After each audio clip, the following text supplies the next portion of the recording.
Perguntas, se identifique antes, identifique o veículo e a si, e depois faça a pergunta, tá bom? E vai ser com microfone, porque como está sendo filmado, transmissão ao vivo, para a gente não perder também as perguntas, ok? Presidente. Eu não lembro qual foi a última entrevista que eu dei aqui, faz tempo, acho. Primeiro porque em setembro eu bati a cabeça e depois, dia 10 de dezembro, eu tive que fazer um procedimento e hoje eu estou aqui 100% recuperado, 100% preparado para todas as lutas que vier a partir de agora. Já voltei a fazer ginástica, já voltei a andar, já voltei a fazer musculação, já posso fazer as viagens que eu quiser, para o país que eu quiser, para a quantidade de quilômetros que eu quiser. E eu penso que, primeiro eu tenho que desejar feliz ano novo para vocês, porque é a primeira vez que nós estamos nos encontrando em 2025. A segundo, dizer para vocês que esse é o ano mais importante desse meu mandato. E por que é um ano importante? Porque quando nós assumimos o governo, a gente tinha muita clareza da dificuldade que nós íamos encontrar, porque era Bom dia, ministro. Bom dia. Estava desmontado. O Estado foi desmontado. As políticas públicas deixaram de existir. Ministérios foram destruídos. Instituições pararam de funcionar. Então, nós sabíamos que nós tínhamos que recuperar tudo. E quando eu escolhi o companheiro Alckmin para ser o coordenador da transição, era porque eu não queria uma transição que ficasse apenas falando do passado, mas eu queria uma transição que pensasse mais no futuro. Porque eu não sou daqueles que passam o governo inteiro tentando jogar a culpa em cima do outro e não penso o que vai fazer daqui para frente. Eu resolvi então que a gente deveria pegar o país, a gente deveria reconstruir o país para que a gente pudesse, depois do mandato presidencial, entregar o país de forma mais civilizada possível, da forma mais democrática possível, com crescimento sustentável, com distribuição de renda e com a maior política de inclusão social que esse país já teve conhecimento. E é por isso que eu digo para todo mundo que este ano é o ano mais importante do governo, porque é o ano em que a gente começa a grande colheita de tudo que foi plantado em 2023 e 2024. Na verdade, foi quase que uma reconstrução das coisas do país para que a gente pudesse fazer o país voltar a funcionar, o país voltar a ser respeitado no mundo, o país voltar a ser um país que tenha importância no cenário político internacional. E é isso que nós agora queremos trabalhar com o povo brasileiro. Eu tinha até pensado que no segundo mandato eu ia fazer uma manhãneira, como fez o López Obrador no México, todo dia, às 6 horas da manhã, das 6 às 8, conversar com a imprensa. Mas eu achei que aqui no Brasil a cultura nossa não permite, porque nem vocês terão pergunta todo dia, nem eu terei resposta todo santo dia. Então é melhor a gente funcionar de forma brasileirada, não sabe como o México faz, porque para o López Obrador foi importante. A Cláudia está fazendo isso lá agora. E eu quero estabelecer com vocês que nós vamos ter mais conversa. Eu quero me colocar mais à disposição de vocês para que a gente possa começar a derrotar definitivamente a mentira desse país. Não é possível o que está acontecendo no mundo com a democracia.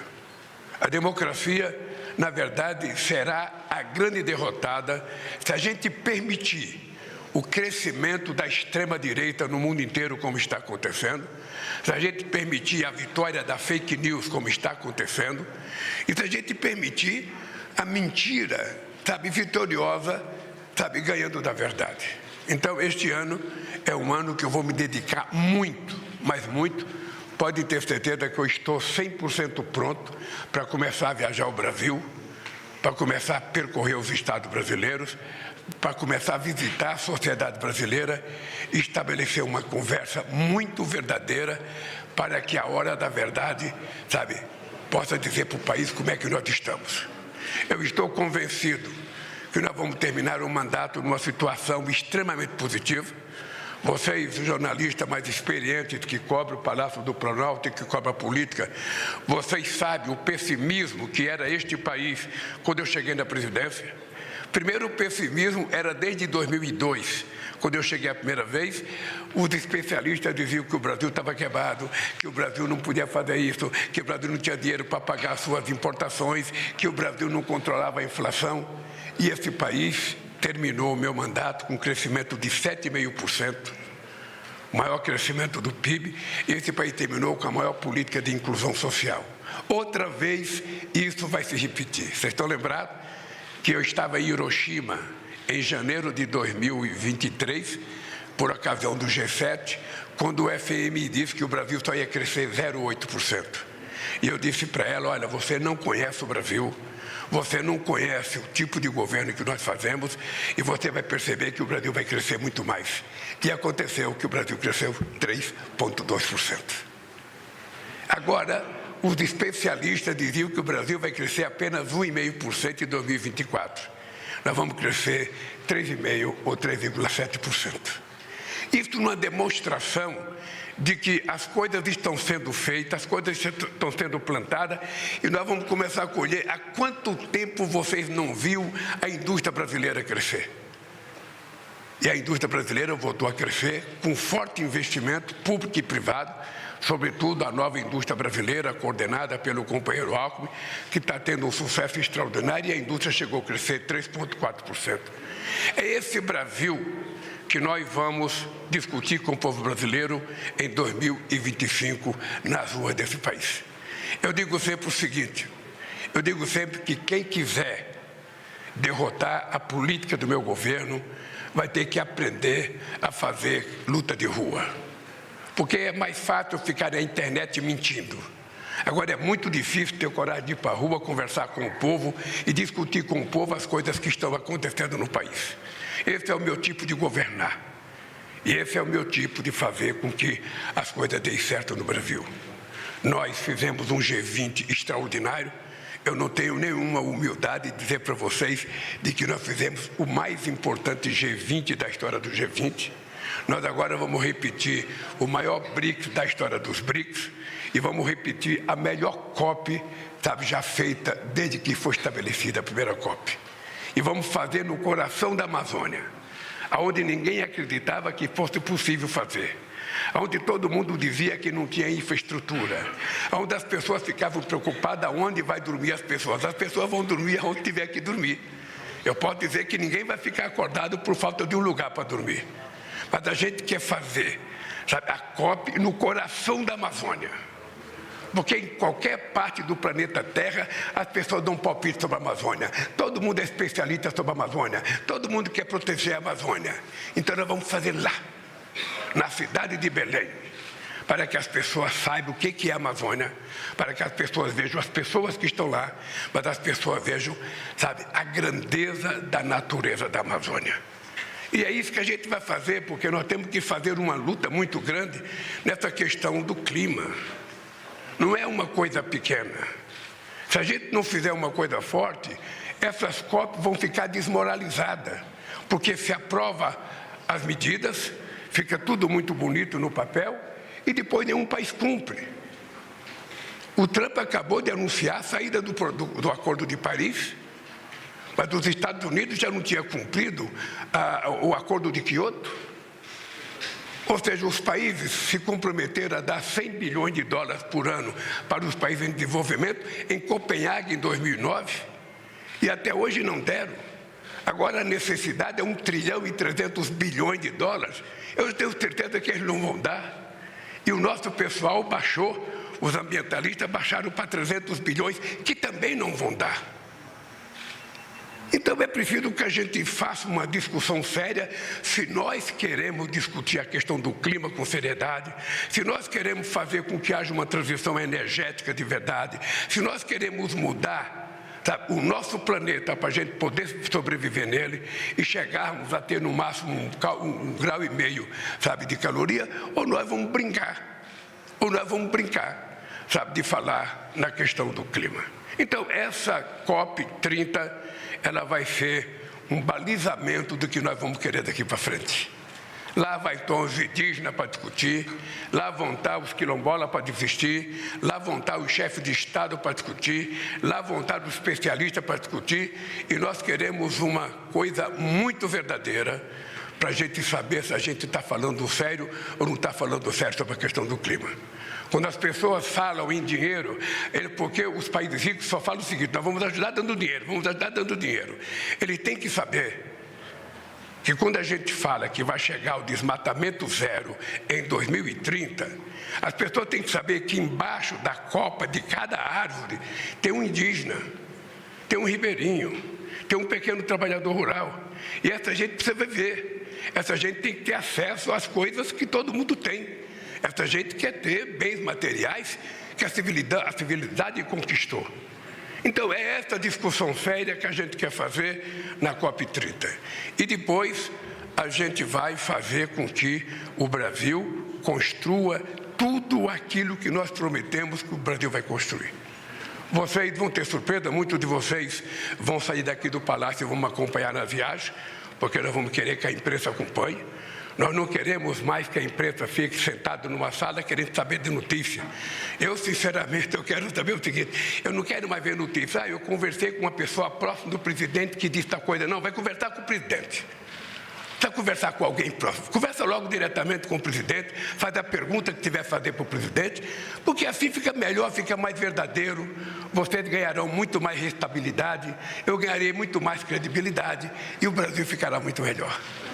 É esse Brasil que eu quero construir com a participação de vocês. E agora eu vou me colocar à disposição de vocês, porque senão eu fico falando muito. Daqui a pouco eu respondo as perguntas que vocês vão fazer, sem vocês fazerem essa pergunta, tá? O nosso companheiro Laércio vai coordenar, essa figura simpática, sabe? Vai coordenar, e eu estou à disposição de vocês. Por favor, não se restringam na pergunta. Eu vou repetir uma coisa que eu falo todo dia: não tem pergunta irrespondível, a não ser que eu não saiba. Aí eu vou dizer para vocês: não sei. Eu vou pedir, quem sabe, ajuda para os outros jornalistas que estão aqui. Mas não tem tema proibido, pergunta o que vocês quiserem, do jeito que vocês quiserem, que ela será respondida do jeito que eu sei. Tá bem? Então, feliz ano novo para todos nós. Vamos começar na sequência que a gente definiu, a Sofia Guiar, da Broadcast. Oi, presidente. Bom dia. Primeiro, muito obrigada por esse espaço. A gente concorda que tem que falar mais, tem que conversar mais, e a gente espera que isso se repita mais vezes. Fala com o microfone mais perto da boca. Aqui, perdão. Eu sou a Sofia Guiar, eu sou da Agência Estado do Broadcast. E ontem o Copom, ele aumentou de novo a taxa de juros para 13,25 e manteve uma previsão de aumento em março. Essas sinalizações de aumento, elas já tinham sido feitas sob a gestão do Roberto Campos Neto, do ex-presidente. Só que ontem foi o primeiro Copom do presidente Gabriel Galípolo indicado para o senhor para o cargo. O senhor acha que havia espaço para o Gabriel Galípolo fazer uma mudança nessa previsão de aumento? Obrigada. Veja, eu de vez em quando acerto nas minhas previsões. Eu tinha certeza que essa pergunta viria, como uma das principais perguntas que vocês iam me fazer. Olha, veja, eu quero dizer para vocês que uma pessoa que já tem a experiência de lidar com o Banco Central como eu tenho, tem consciência de que num país do tamanho do Brasil, com a responsabilidade do Brasil, o presidente do Banco Central não pode dar um cavalo de pau num mar, revolto, de uma hora para outra. Já estava praticamente demarcado a necessidade da subida de juros pelo outro presidente, e o Galípolo fez aquilo que ele entendeu que deveria fazer. Nós temos consciência de que é preciso ter paciência. Eu tenho 100% de confiança no trabalho do presidente do Banco Central. Eu tenho certeza que ele vai criar as condições para entregar ao povo brasileiro uma taxa de juros menor, no tempo em que a política permitir que ele faça. Nós, aqui, como governo, temos que cumprir nossa parte, a sociedade cumpre a parte dela, e o companheiro Galípolo cumpre a função que ele tem, que é de coordenar a política tributária brasileira, a política monetária brasileira e entregar para nós, dentro do possível, a inflação mais baixa, o juro mais baixo possível. É isso que vai acontecer. Eu já esperava por isso não é nenhuma surpresa para mim, e acho que vocês também da imprensa já esperavam por isso. O que eu posso dizer para vocês é que agora nós temos um presidente do Banco Central da maior competência, muito competente do ponto de vista econômico, e é um companheiro que, quando eu chamei ele para o Banco Central, eu disse: Galípolo, você é meu amigo, mas você vai ser presidente do Banco Central. E no meu governo, o presidente do Banco Central vai ter autonomia de verdade, porque o Meirelles já teve durante 8 anos. Não foi um dia, foram 8 anos do Meirelles, quando o Meirelles tinha total autonomia. E você vai ter autonomia. Faça o que for necessário fazer. Agora, o que eu quero que você saiba é que o povo e o Brasil espera, que a taxa de juros seja, dentro do possível, controlada, para que a gente possa ter mais investimento e mais desenvolvimento sustentável, gerar mais empregos e gerar mais distribuição de riqueza nesse país. É isso. Eu não esperava milagre. Eu esperava que as coisas acontecessem da maneira que ele entendeu que deve acontecer. Ok, gente, vamos passar a palavra para o Sérgio Roxo, Jornal o Globo. Bom dia, presidente Lula, tudo bem? Feliz ano novo para o senhor. Sérgio Roxo, do Globo.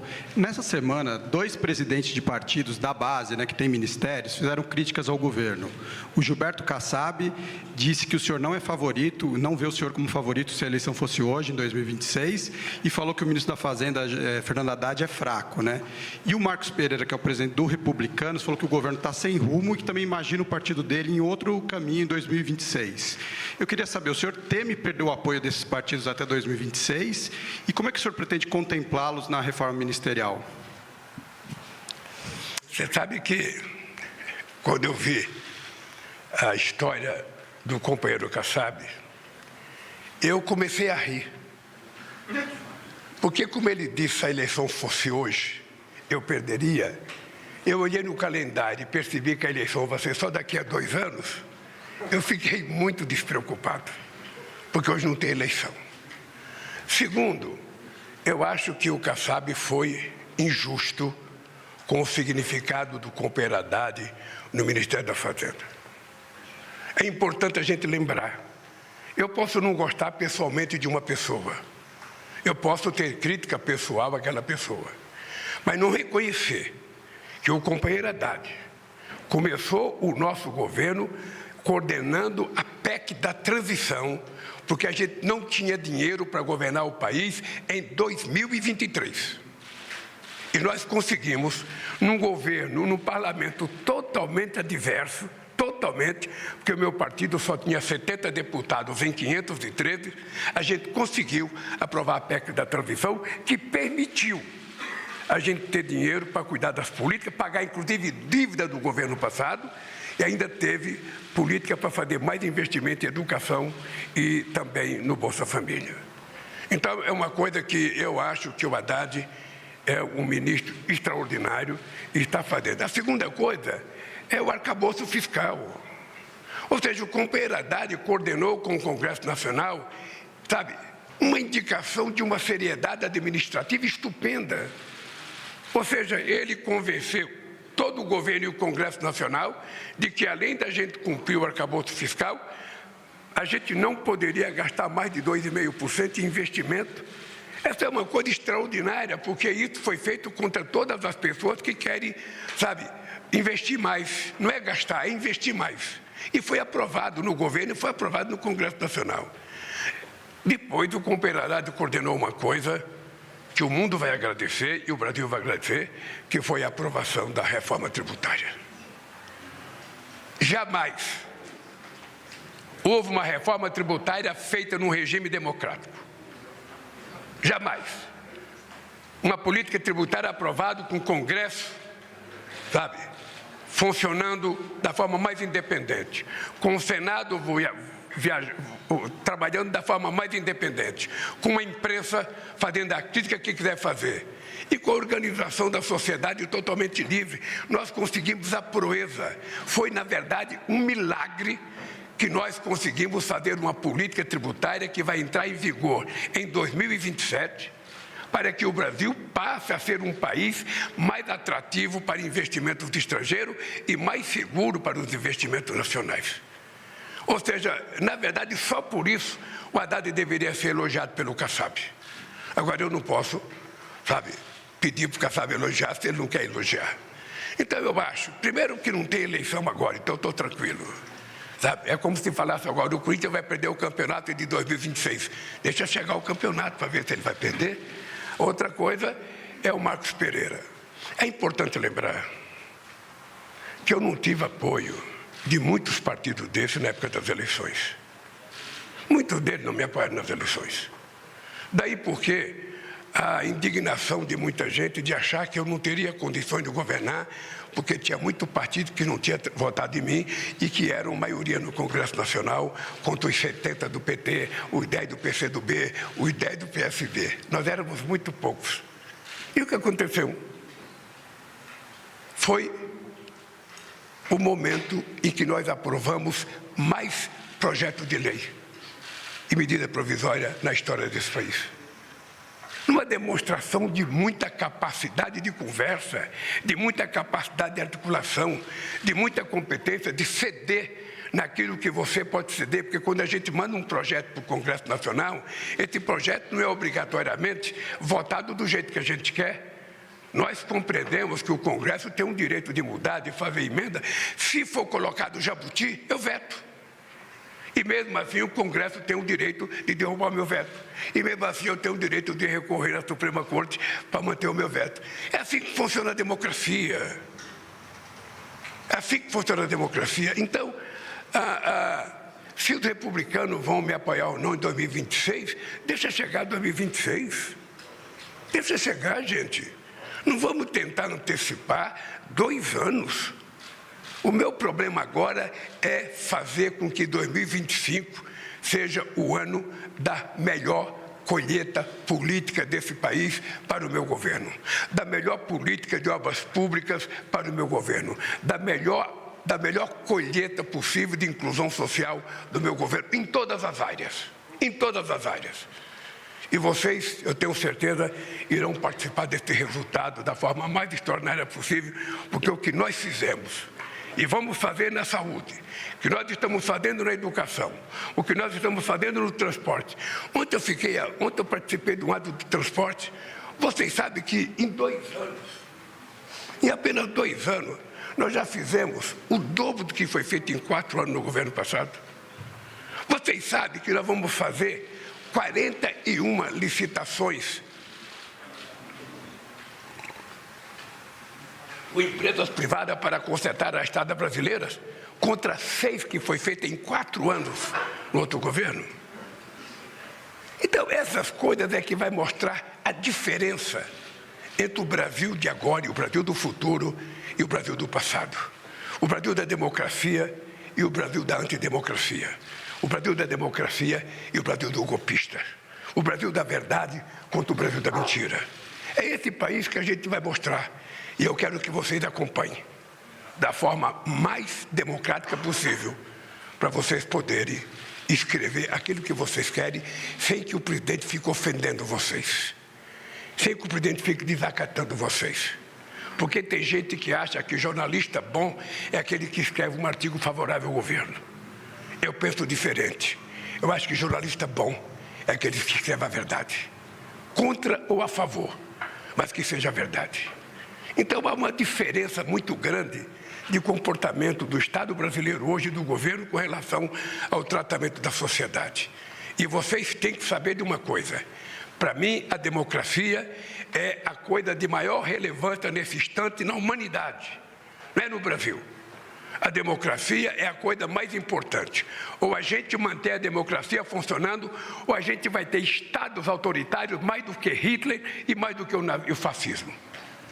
E é por isso que a democracia é um valor incomensurável na minha vida daqui para fora.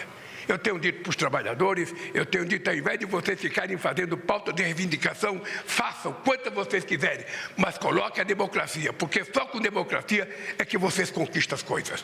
Só com democracia, com o direito de greve, com o direito de xingar governo, com o direito de fazer passeata, com o direito de fazer tudo. Se a gente perder isso, a gente perde a coisa mais extraordinária, que é a democracia. Eu gosto tanto da democracia, porque jamais, no regime autoritário, o Metalúcio seria presidente da República. Jamais. Jamais um índio seria presidente da Bolívia. E a democracia, ela é extremamente importante, porque ela permite o contrário. Ela permite uma aliança como eu e o Zé Alencar. Ela permite uma aliança como eu e o Alckmin. Quem é que imaginava que eu ia fazer uma aliança com o Alckmin?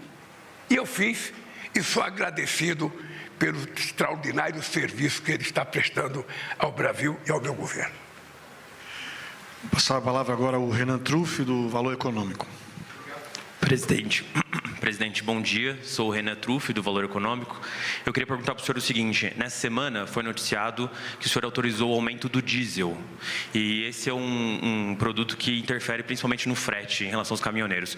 O governo do senhor está monitorando a possibilidade de os caminhoneiros fazerem outro protesto, pararem as estradas e algo do tipo, ou não? Como é que o senhor vê isso? Repete a pergunta para ele, por favor. Vamos lá. Nessa semana, foi noticiado que o senhor autorizou o aumento do diesel para a Petrobras. E isso é uma questão que interfere nos caminhoneiros. Deixa eu te falar uma coisa. Eu não autorizei aumento do diesel. Porque desde o meu primeiro mandato, que eu aprendi que quem autoriza o aumento do petróleo, derivado de petróleo, é a Petrobras e não é o presidente da República. Essa é a primeira verdade que eu quero dizer. Eu já aprendi há muito tempo isso. E aprendi uma outra coisa. Se a Petrobras tiver que fazer um reajuste, e veja a diferença, eu falei reajuste e você falou de aumento. É porque se ela tiver que fazer um reajuste, ainda assim, não levando em conta o aumento da inflação de 2023 a 2024, sem contabilizar a inflação, se colocar essa inflação no preço, se ela fizer reajuste, ainda assim será menor do que dezembro de 2022. Só para você ter, quem está aumentando é o CONFAS, que está reajustando, o COFINS em 6,75, uma coisa mais ou menos assim. Esse aumento, o que nós estamos fazendo, se ela decidiu fazer e se ela for fazer, é um reajuste que ainda assim vai garantir que o preço do diesel fique abaixo daquilo que era em dezembro de 2022. É isso que eu sei, pela imprensa, inclusive.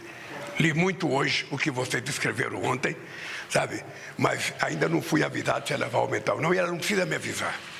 Se ela tiver uma decisão de que para a Petrobras é importante fazer o reajuste, ela que faça. E comunica à imprensa. Tá?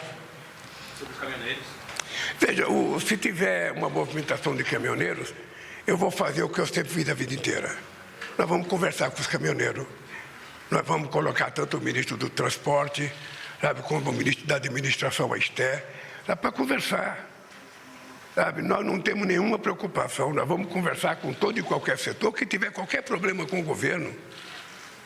Então, é isso. Nada que seja alarmante se a gente tiver disposição de conversar. E nós temos disposição de conversar, e os caminhoneiros só têm que saber da verdade. Eles têm que saber o preço do diesel em dezembro de 2022 e o preço do diesel agora. Ele sabe que está mais barato. Está mais barato o diesel, está mais barato a gasolina, está mais polido o gás de cozinha. E vão continuar mais barato. É isso. Vamos passar agora a palavra para o Marcos Amoroso, da Rede TV. Olá, presidente, bom dia. Marcos Amoroso, da Rede TV. Nessa semana, o senhor teve uma reunião com o presidente da Vale, o Gustavo Pimenta. Eu gostaria de saber como é que foi esse encontro, porque o senhor, no ano passado, chegou a tecer várias críticas com a mineradora. Eu queria saber se foi feito algum acordo, se há uma melhoria dessa relação. Como foi esse encontro, de maneira geral? Se sela um novo momento do governo com a mineradora? Deixa eu falar uma coisa para você. Tanto eu tenho problema de ouvido, como nós temos um problema do som aqui. Se você falar perto do microfone, a gente entende de forma... Assim está melhor? Eu estou aqui. A culpa é do Stucker, viu? Som. Presidente, o senhor me escuta melhor agora? Vamos lá, repetir desde o começo. Marcos Amoroso, da Rede TV, repórter. O senhor, essa semana, teve uma reunião com o presidente da Vale, Gustavo Pimenta. Eu gostaria de saber como é que foi esse encontro. No ano passado, o senhor chegou a tecer algumas críticas com a mineradora, principalmente relacionado aos acordos. Eu queria saber, saiu algum acordo dessa reunião? Houve uma melhoria dessa relação? Como é que vai ser a relação do governo com a Vale a partir de agora, ou se nada muda? Olha, primeiro, eu tenho noção da importância da Vale para o Brasil. Muita noção. E tenho noção de que a Vale foi governada um determinado período de forma muito, mas muito irresponsável. A Vale não conversava com o governo e não discutia com o governo os projetos que ela pode participar nesse momento de transição energética, nesse momento da gente explorar, sabe, os minerais críticos, que é muito importante. E a Vale agora se dispõe a ter um novo comportamento. Nós tivemos uma reunião, eu fiquei muito, muito contente com a impressão que me passou o presidente da Vale, e nós queremos discutir várias coisas que nós temos que discutir para fazer com que a Vale volte a produzir mais minério e ela voltar a ser a primeira ou a segunda no mercado internacional. Ela caiu muito no mercado internacional, ela perdeu muito, e eu acho que nós precisamos fazer com que a Vale recupere, porque ela é importante para o Brasil. O Brasil é importante para a Vale, mas a Vale também é importante para o Brasil. Então, acho que foi uma conversa extraordinária. Havia aquela tensão maluca, porque a gente não tinha feito o Acordo de Mariana. Há 9 anos que estava parado o Acordo de Mariana. Havia gente que achava que era impossível, e nós conseguimos fazer o Acordo de Mariana funcionar.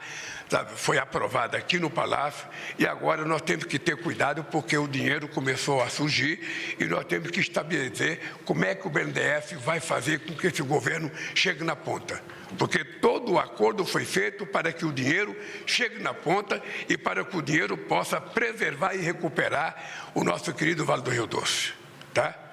Foi boa a reunião, e nós vamos fazer uma reunião que eu vou convocar para a gente discutir como é que a gente vai vencer os obstáculos de mineração que a Vale está enfrentando.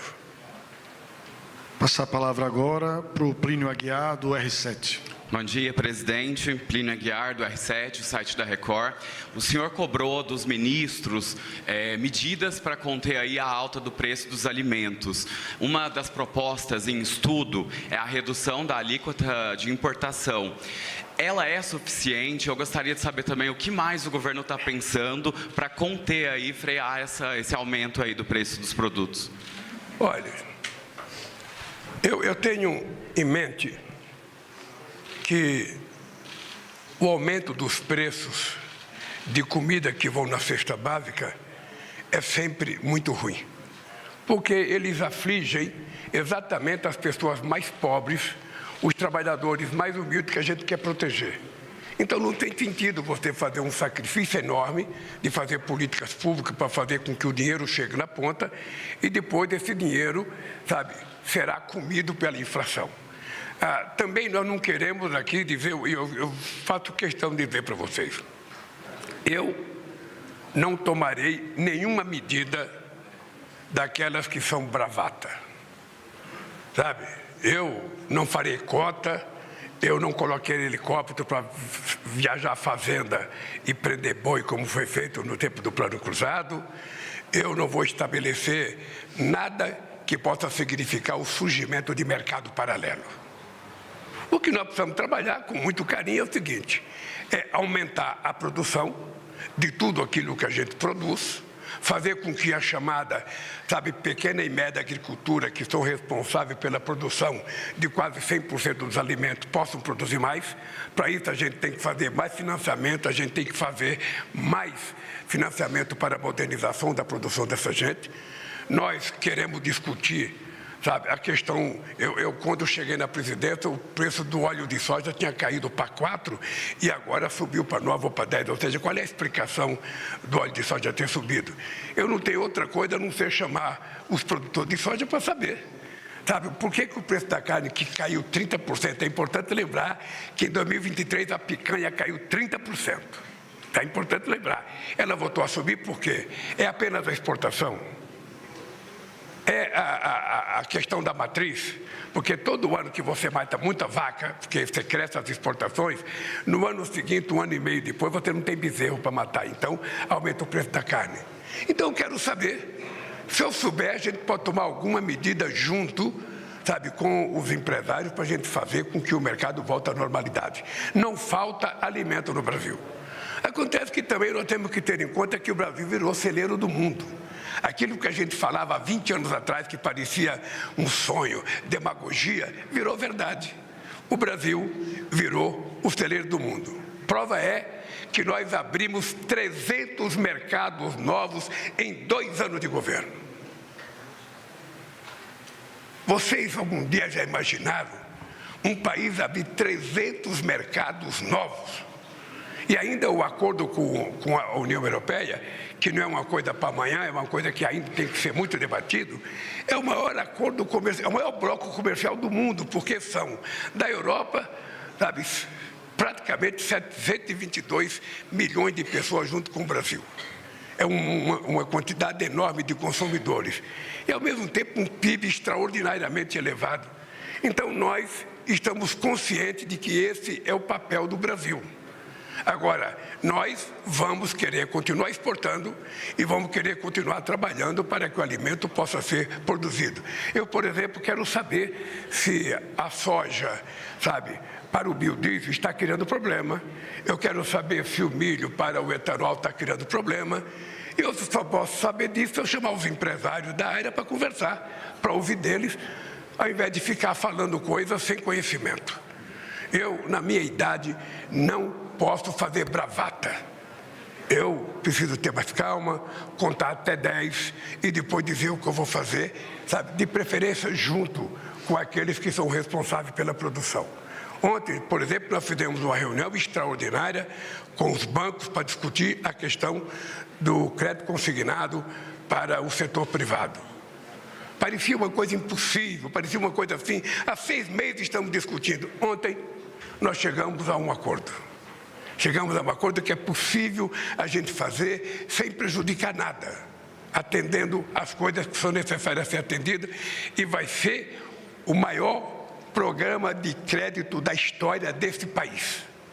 Então se prepare, porque vem uma bomba boa de crédito nesse país, porque eu acho, e eu já disse para vocês muitas vezes, que pouco dinheiro na mão de muitos significa distribuição de renda, e que muito dinheiro na mão de poucos significa miséria.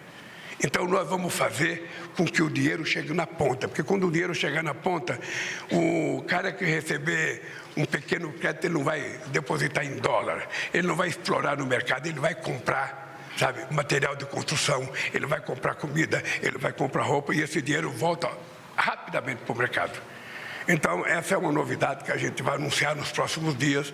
Falta alguns ajustes de linguagem, sabe, jurídica na lei que nós queremos mandar.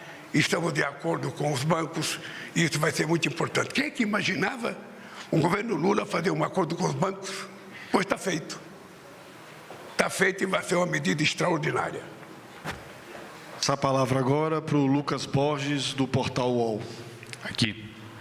Bom dia, presidente. Tudo bom? Lucas Teixeira, Portal UOL. Presidente, a presidenta Gleisi, tudo bem? A presidenta Gleisi vai ser ministra do governo? Se sim, em que cargo? Se não, há possibilidade de mudança aqui no Planalto? Quem sabe Pacheco, Lira saindo das presidências, vindo para o governo? Obrigado. Eu, pelo seu sorriso, eu tenho a impressão que você sabe de alguma coisa que eu não sei. Porque é o seguinte, veja, trocar ministro é uma coisa que é da alçada do presidente da República. Mas no Brasil, a gente tem o hábito de que o presidente toma posse, monta o governo, 1 ano depois, toda a imprensa brasileira já está tratando da reforma política. Todo mundo. Vai ter reforma, vai ter reforma, vai ter reforma. Eu, sinceramente, fiz a melhor reunião de ministério que eu já fiz em todo o meu tempo de governo no começo do ano.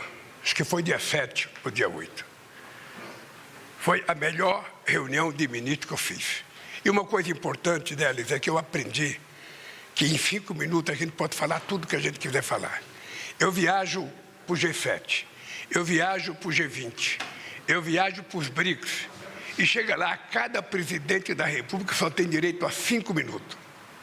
Então, a gente em 5 minutos coloca tudo no papel, você termina falando tudo que você queria falar. Então, na reunião de ministério, todos só falaram 5 minutos. Ninguém falou mais. E todo mundo disse aquilo que eu queria ouvir. Ou seja, a safra está plantada. A safia do milho, a safrona, da soja, do milho, do emprego, está tudo plantado. Agora é cuidar que não venha nenhuma seca e nenhuma fonte de incêndio e que a chuva continue do jeito que está chovendo em Brasília, que nós vamos fazer com que esse país dê um espetáculo de crescimento outra vez. Eu vou lembrar que em 2005 eu utilizei a frase espetáculo do crescimento. E eu fui muito criticado na época, porque onde já se viu, o Lula está doido, ele está delirando. E naquele ano, o crescimento foi 5,8%. Eu vou dizer para vocês, nós vamos continuar crescendo. Nós vamos continuar crescendo. As políticas de inclusão social vão continuar se fortalecendo. A massa salarial vai continuar crescendo. E o salário mínimo vai continuar sendo ajustado acima da inflação. Isso tudo, sem que a gente crie nenhum problema na chamada estabilidade fiscal. Vocês também já ouviram eu cansar de dizer, não é uma vez nem outra, foram centenas de vezes. Eu aprendi a estabilidade com a dona Lindu, que ela pegava dinheiro dos 8 filhos. Minha mãe não sabia ler, minha mãe não sabia diferenciar um O de um R, mas ela sabia contar dinheiro. Então a gente chegava em casa, os 8 filhos dela, cada um com a sua envelope de dinheiro, ela pegava aquele envelope, colocava tudo junto, contava com tudinha, pegava as papeletas das nossas dívidas, ela falava, isso aqui é para pagar, isso é para pagar aquilo. Se sobrasse um pouquinho, ela falava, isso aqui é para o transporte, para namorar, isso aqui não sei para quantas. Como era o caçula, nunca sobrava nada para mim, nunca. Mas é assim que eu governo esse país. A gente não pode gastar mais do que a gente tem capacidade de arrecadar. Se a gente tiver que fazer investimento para construir um novo ativo que aumente os ativos brasileiros, nós vamos então fazer uma dívida saudável. É uma dívida para construir algo que seja benéfico ao país e à população brasileira. Fora disso, se a gente começar a gastar aquilo que a gente não tem, chega um dia que a gente quebra. Quem usa cartão de crédito sabe do que eu estou falando. Quem usa cartão de crédito vai gastando um pouquinho mais, vai comprando um pouquinho mais. Hoje é mais fácil ligar para a internet e comprar uma coisinha de R$50, outra coisinha de R$70. Chega no final do mês, o cartão de crédito estoura. Eu não vou fazer com que o Brasil estoure. Uma coisa que me deixa triste às vezes, é que às vezes tem pessoas do setor que quer ter uma predominância na formação da opinião pública. Vocês sabem o quanto nós passamos de apuro com as pessoas dizendo, não, porque o déficit fiscal, porque o déficit fiscal, porque o déficit fiscal. O que aconteceu com o déficit fiscal? O que aconteceu? 0,1%. 0,1% é zero. Não é 2,5% como nós recebemos, é zero. E vai ser assim. Vai ser assim porque eu tenho muita responsabilidade na minha casa e tenho muita responsabilidade com esse país. Eu sei, porque eu vivi 27 anos da minha vida dentro de uma fábrica. E sei, porque eu vivi 10 dentro do sindicato. Eu sei como é que o povo sofre a irresponsabilidade de um governo. E quando eu falo que a gente vai controlar a economia desse país, é porque se a gente não acertar, quem sofre é o povo. A hora que o país quebrar, sabe que vão cortar o povo. É o povo que vai ter vítima. É gente que ganha bilhões e bilhões querendo que a gente corte, sabe, tostão do povo trabalhador. E é por isso que eu tenho responsabilidade. Já provei isso em 8 anos de mandato e vou provar outra vez em 4 anos de mandato. É isso. Passar.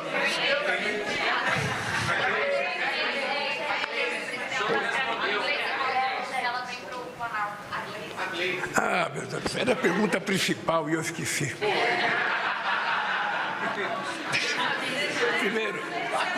Primeiro, deixa eu dizer para vocês o seguinte. A companheira Gleice, ela já foi ministra, chefe da Casa Civil da Dilma. Eu estava preso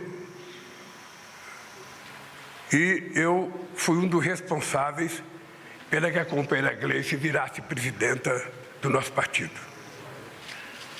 A Gleice é um quadro muito refinado. Politicamente, tem pouca gente nesse país mais refinado que a Gleice. O pessoal fala, mas ela é muito radical para ser presidente do PT. Olha, para ser presidente do PT, ela tem que falar a linguagem do PT. Se ela não quiser ser assim, ela é que vai para o PSDB. Ela é que vai para outro partido político. Para ser do PT, ela tem que ganhar, sabe, confiança no PT. Então, ela tem condições de ser ministra em muitos cargos. Até agora, não tem nada definido. Eu não conversei com ela, ela não conversou comigo. Eu ainda não sentei para ficar pensando se eu vou ou não trocar alguns ministros. Agora, vocês podem ter certeza que o dia que eu trocar, vocês saberão de primeira mão. E não vai saber por um furo de um articulista, não. Sabe aquele furo? Não, alguém perto do governo, alguém próximo do presidente, alguém que sabe tomar café com o presidente. Não. Vocês vão saber porque eu vou comunicar a vocês se nós vamos trocar A ou B. E isso vai entrar C ou D.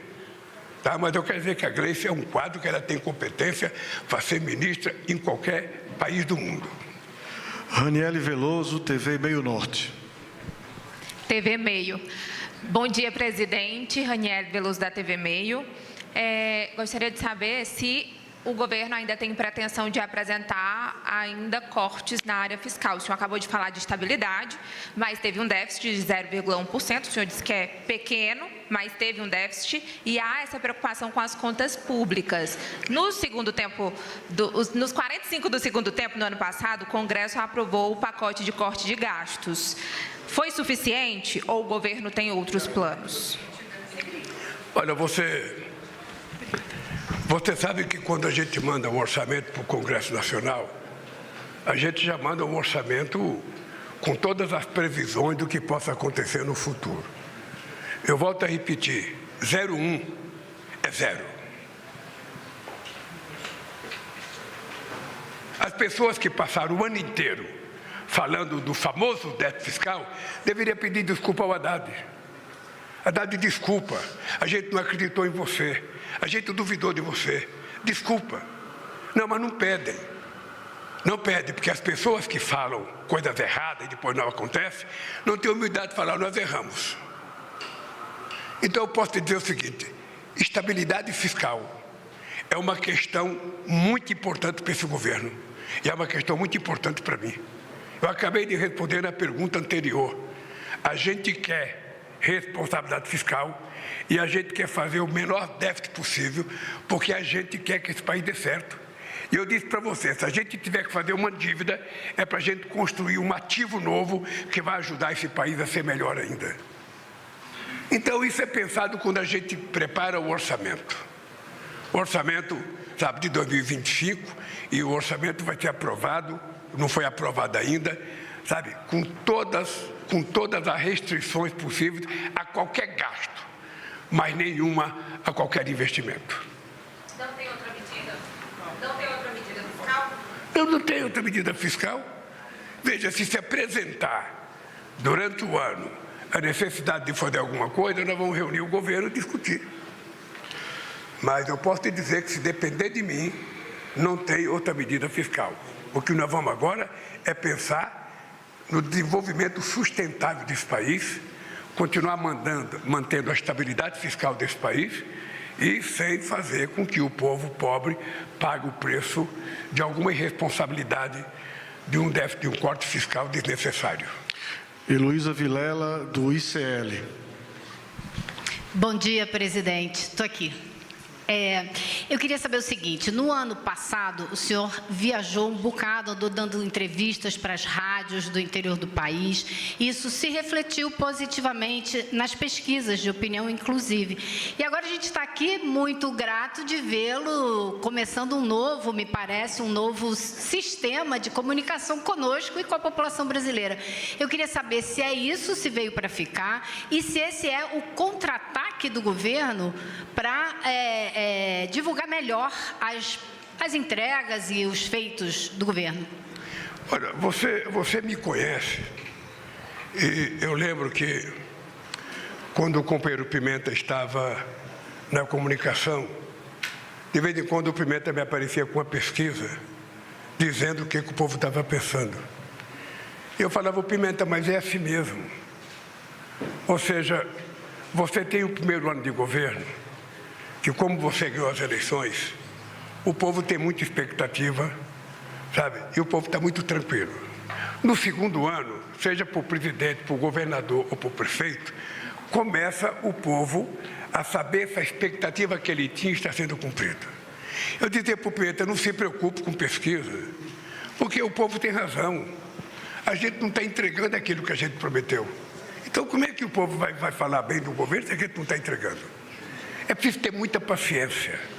Primeiro porque eu sou um cara que não me preocupo com pesquisa. A pesquisa ela não é feita para você gostar ou não gostar.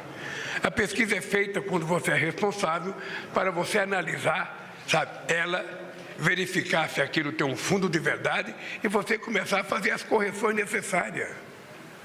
É muito cedo para você fazer pesquisa sobre 2026 e é muito cedo para você avaliar o governo, sabe, com 2 anos de governo. É muito cedo.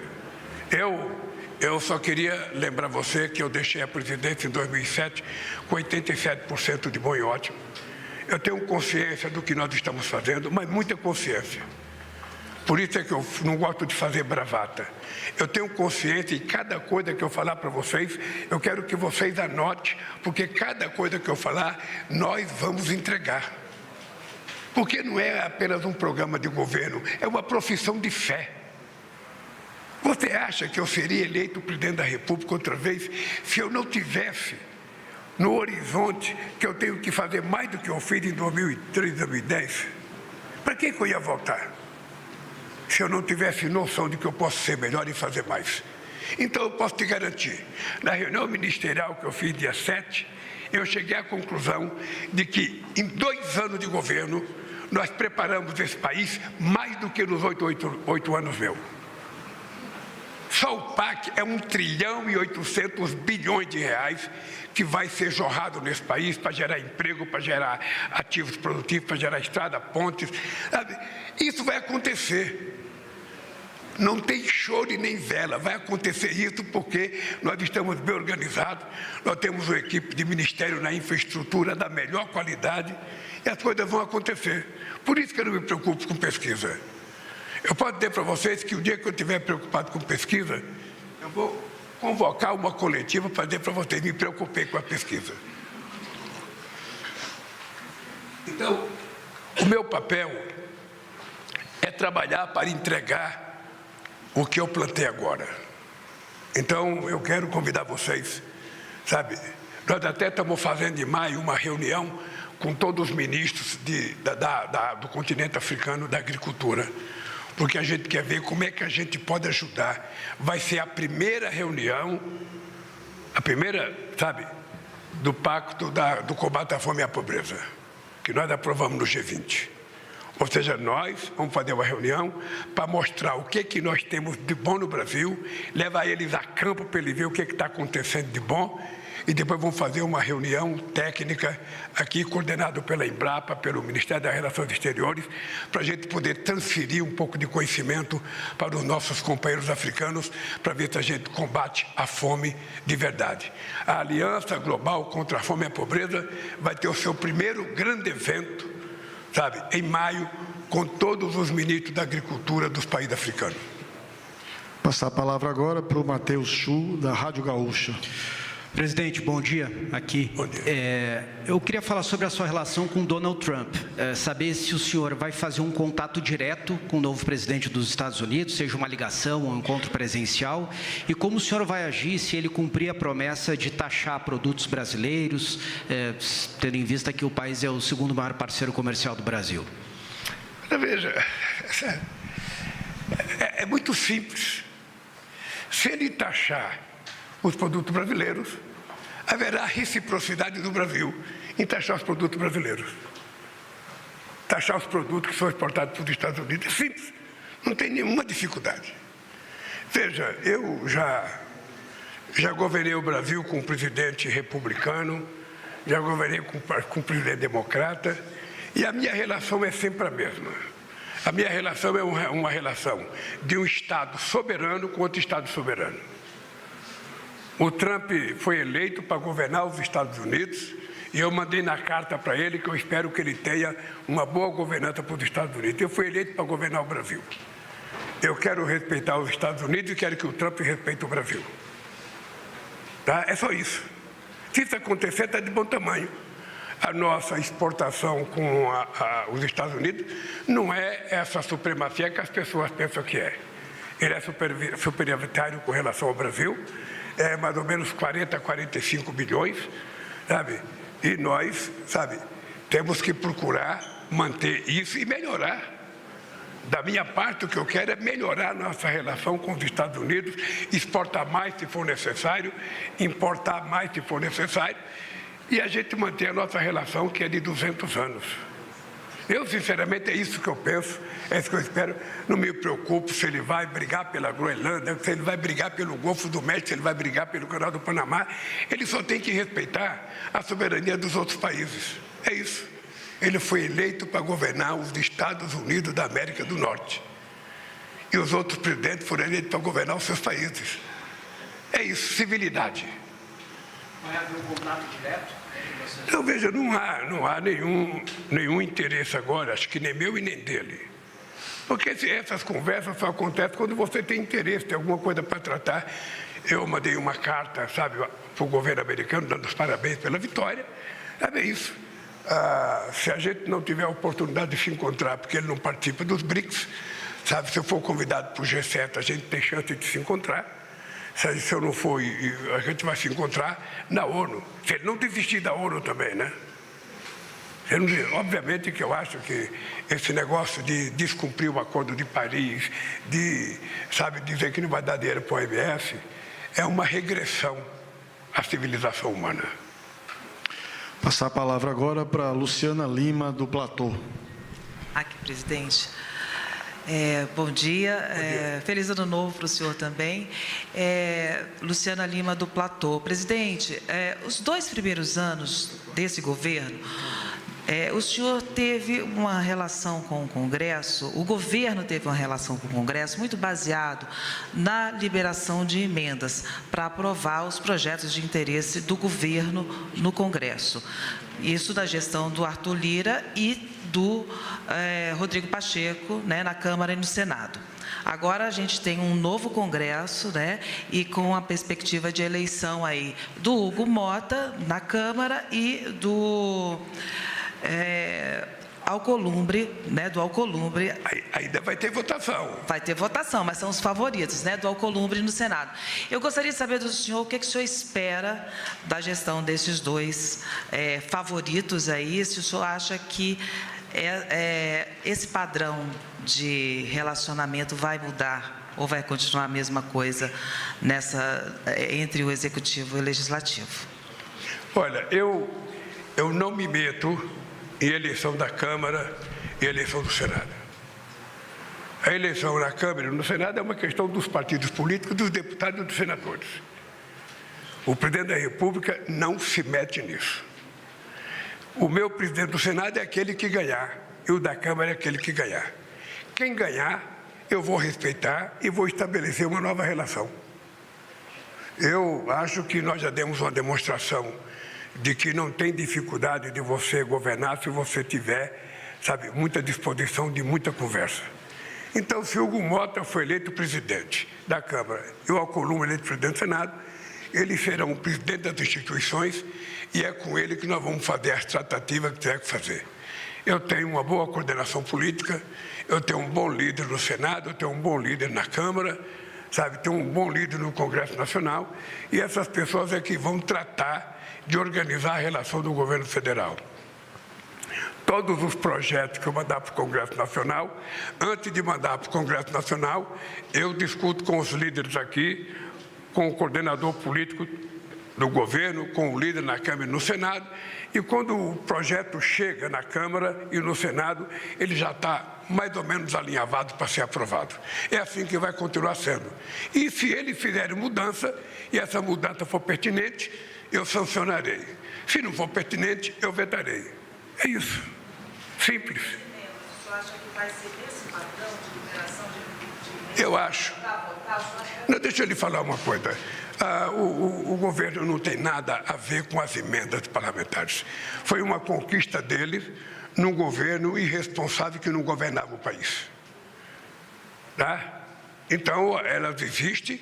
Nós estamos agora com decisões da Suprema Corte do ministro Flávio Dino e nós vamos negociar para ver se coloca um acordo definitivo entre a Câmara, sabe, e o Poder Executivo para saber que, sabe, se tiver que dar emenda, vamos dar emenda subordinada e orientada a projetos de interesse do Estado brasileiro.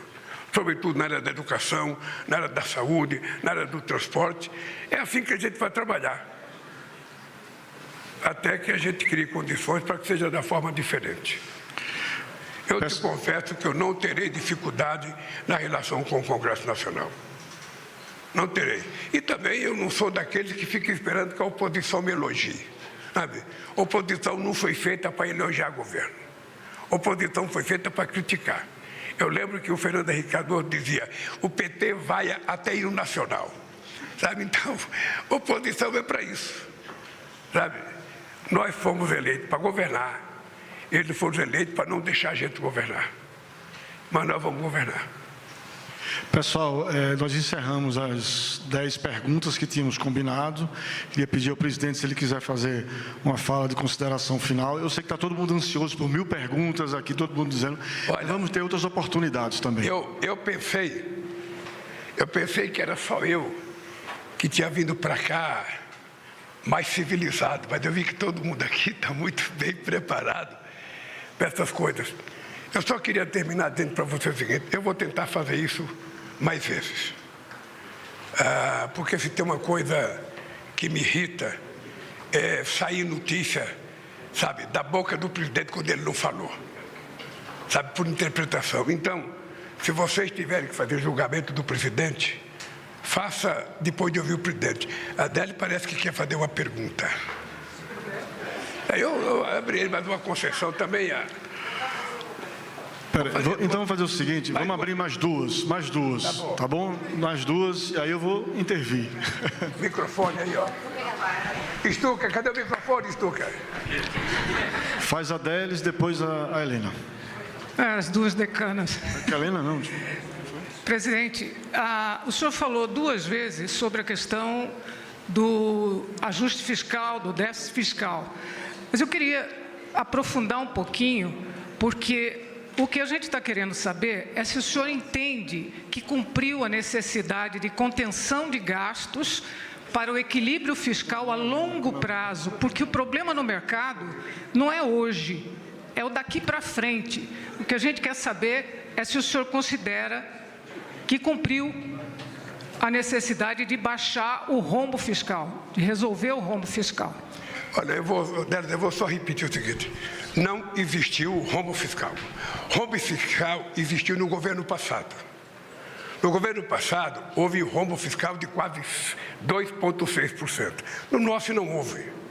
Aliás, se não fosse o Rio Grande do Sul, nós teríamos feito superávit. Pela primeira vez em muitas décadas. É importante lembrar, eu gosto de falar sempre isso, que eu já fui presidente da República. E eu cheguei a fazer superávit de 4,25. Uma demonstração de seriedade. Agora, o que eu não posso é levar o povo mais humilde a um sacrifício para contemplar os interesses de menos gente. Não vou fazer, e o povo sabe que a estabilidade fiscal é um benefício para ele. Porque se eu não fizer estabilidade fiscal, quando eu for cortar, quem vai cortar o Congresso Nacional é do povo pobre.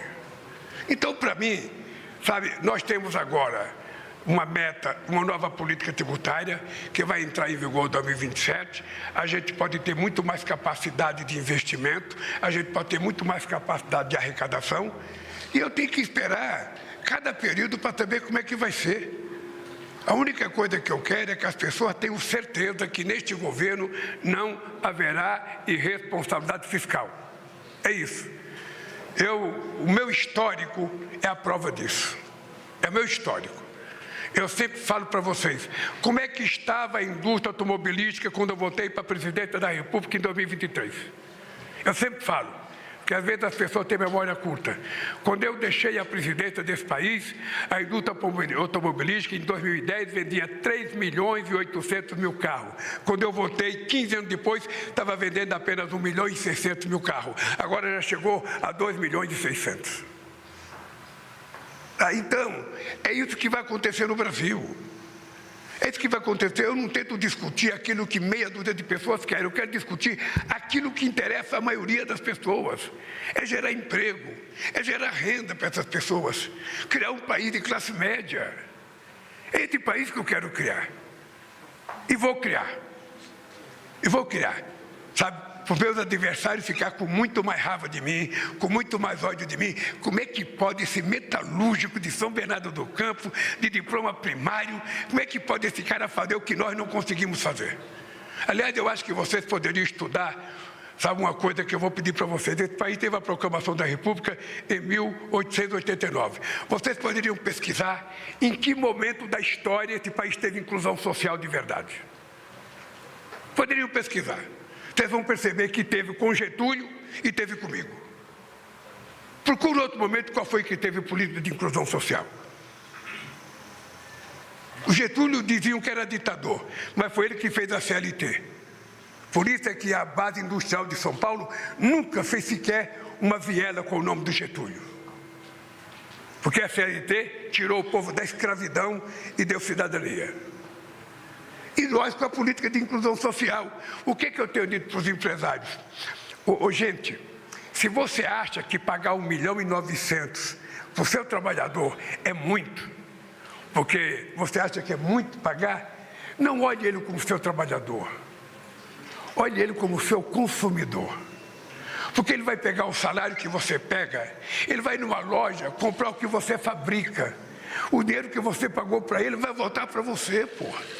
Não dá para você entender isso? É simples de entender. Então, ao invés de pagar para o trabalhador, paga para o seu consumidor. Se a gente fizer isso, esse país vai dar um salto de qualidade da forma mais extraordinária possível. Nós quase conseguimos uma vez.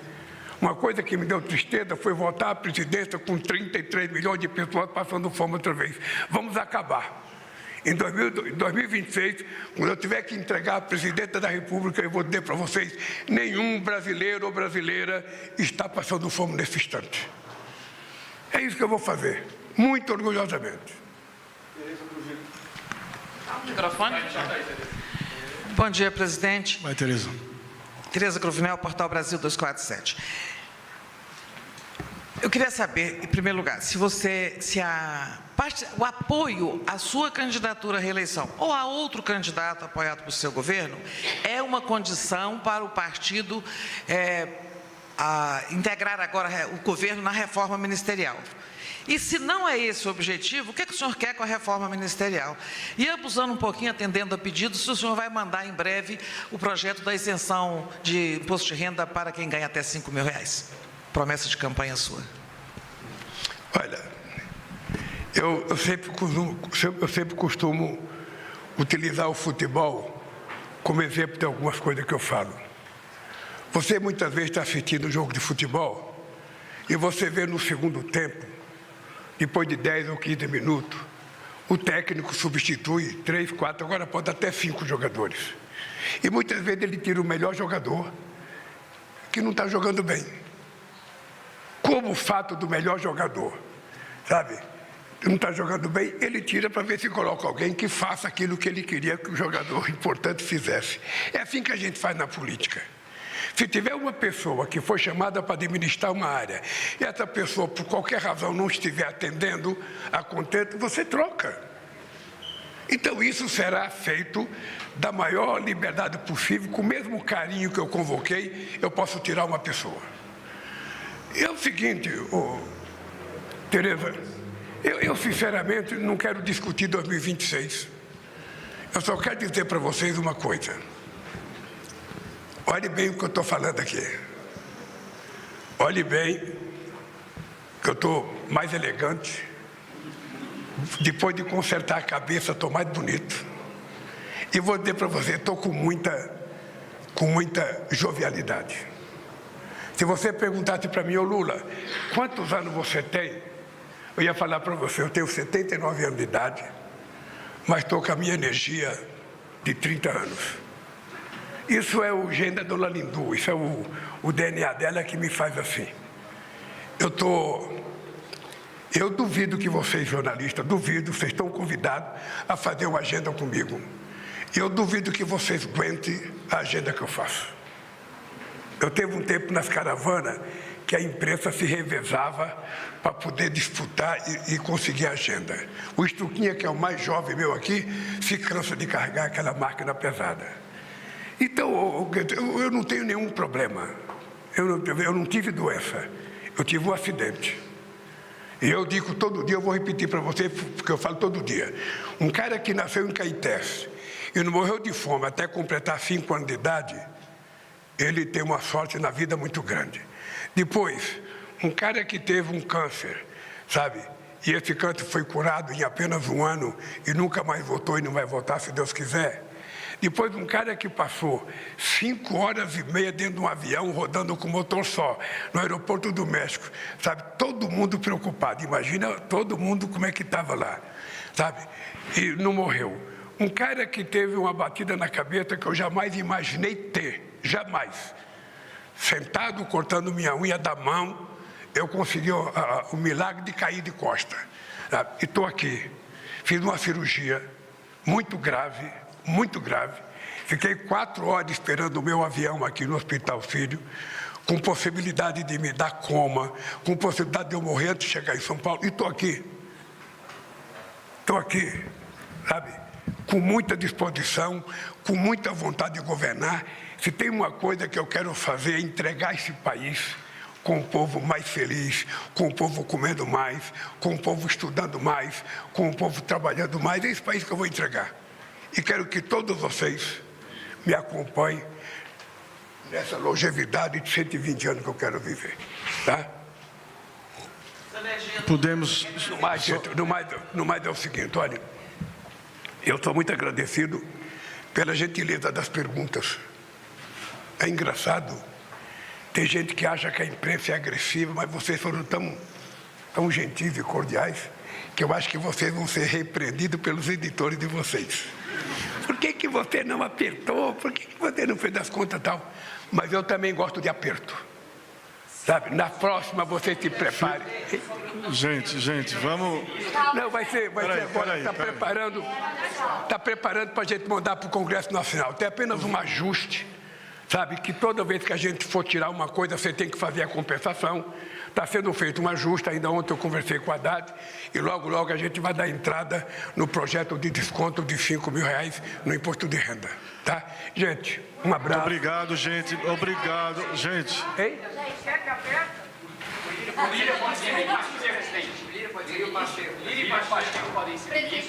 Não, eu não posso dizer quem é que vai ser, gente. Deixa eu lhe falar uma coisa.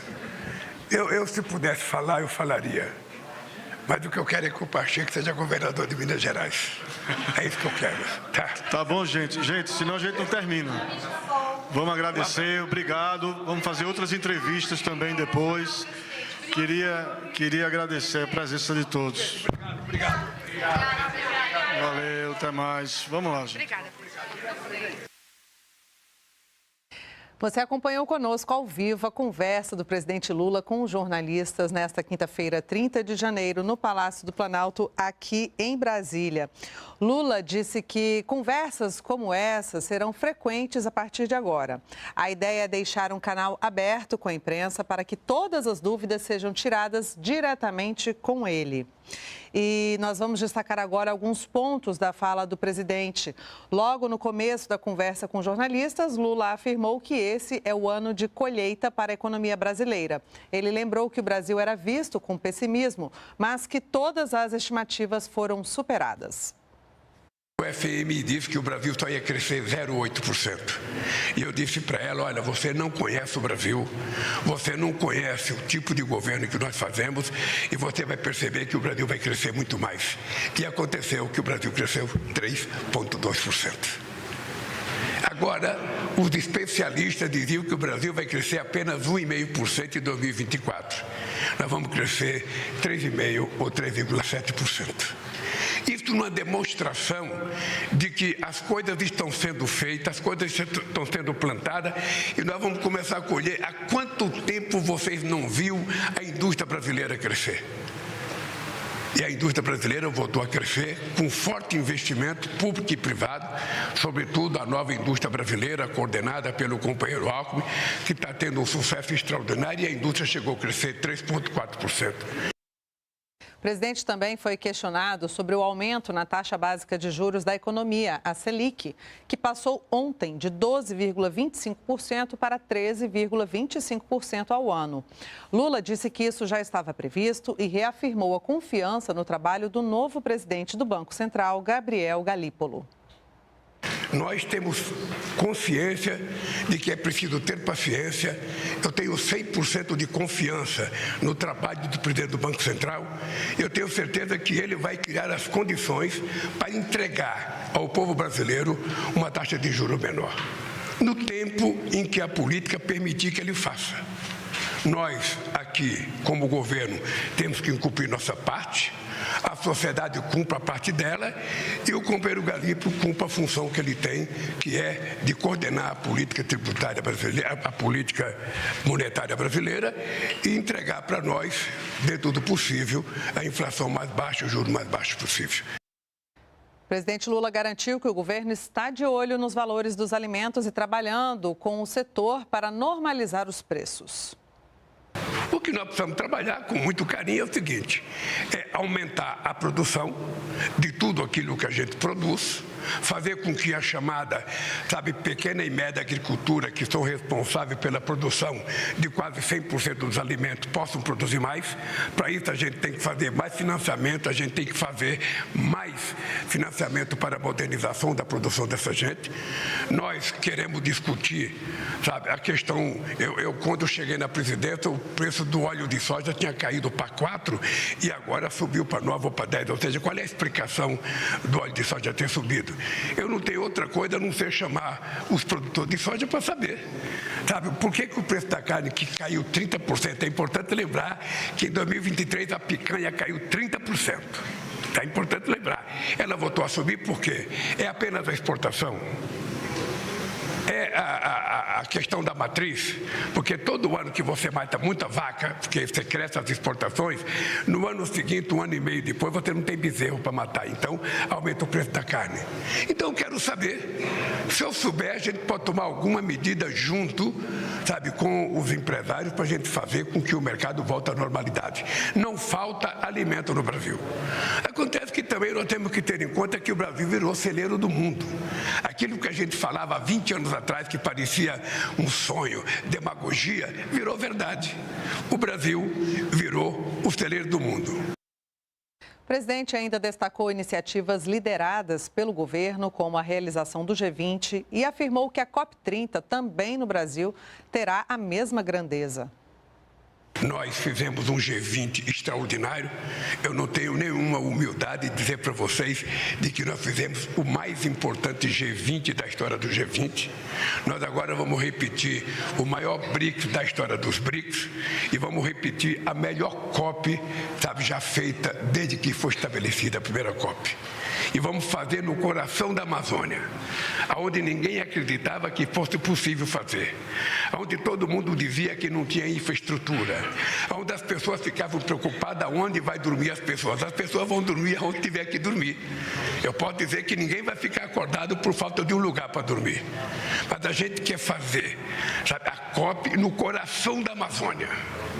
Porque em qualquer parte do planeta Terra, as pessoas dão um palpite sobre a Amazônia. Todo mundo é especialista sobre a Amazônia. Todo mundo quer proteger a Amazônia.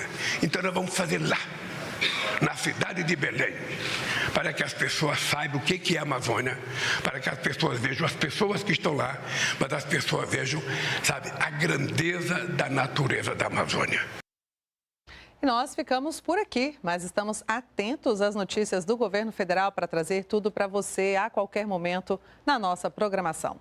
Continue nos acompanhando por aqui, também pelas nossas redes sociais. Até a próxima. Tchau, tchau.